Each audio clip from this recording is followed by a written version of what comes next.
Noong time na yun, yung gano'n. So, papaisip ka din. Pero, gano'n nga, may mga experiences tayo na matututo talaga tayo. Hard lang talaga nung... kasi tinitingnan, pinarinig sa akin ni Pate, tingnan mo, dumating sila Fiang, magaan naman, wala tayong ginagawa. Dumating si Jolly, done na yung process nung Sunday. Pero nung ako, nasa kalagitnaan ng task. And kuhaan ng spot talaga that time. Kung sino lang. Agawan kasi sa kanila na. Ang daming confusion that 15 ang tao, pero 11 lang ang spots to be the regular housemate. So, come to think of it. May takbuhan pa yun. Takbuhan sila, iyakan. Yung mga nangyari. Grabe. Lumabas yung pagiging technical ko nun eh. Yung una, yung... Di ba kasama kita noon? Tapos si Kanata pa tsaka si... Ano ba yun? Therese. Yun yung first few nights ng graduation natin, no? Kaya hindi natin alam yung nangyayari. Ang pinaka... Ko lang kung pwede, pero... Bawal. Oo, wag nga.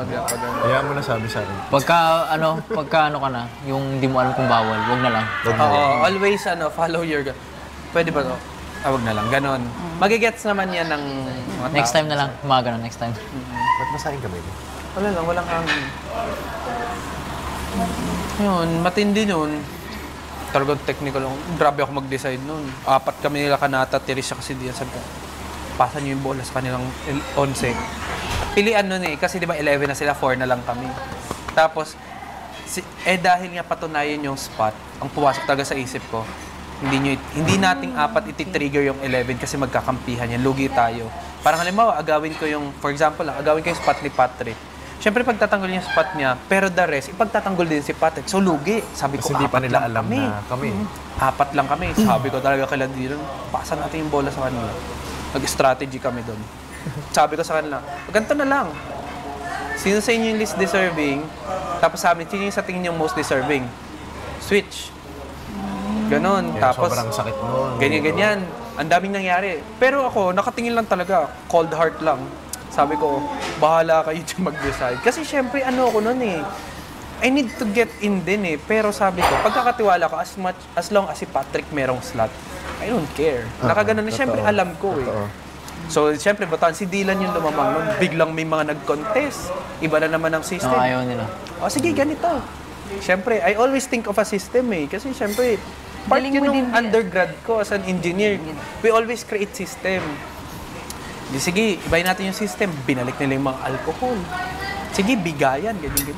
Sa ako nakangiti lang, ganyan. Pero part of me, parang sabi ko, this not gonna end. Hindi, iisa lang din talaga yung result, inuulit lang nila. Sa atin yun? Hindi. Recapping lang naman yung atin. Nagkukwento lang kami. Nagkukwento lang kami sa kanila. So, nung time na yun, parang iba yung emotions nun. Sobrang up and down. Pero sabi ko talaga that time, lugi talaga, 4 kami. Tapos, sumigaw na si Patrick, agawin yung spot. Hindi agawin yung spot. Ay, takbuhan. Kasi ang 10 seconds na lang ata or 7.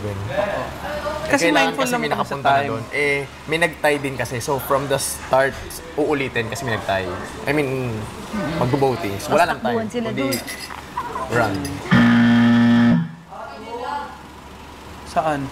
Atin ba yun? Sa atin yun. Yung kinikwento namin yung first week, Baka Bawal ba bawal mag-recap? yun. Bawal ata mag-recap. Huwag na lang. Ay, okay.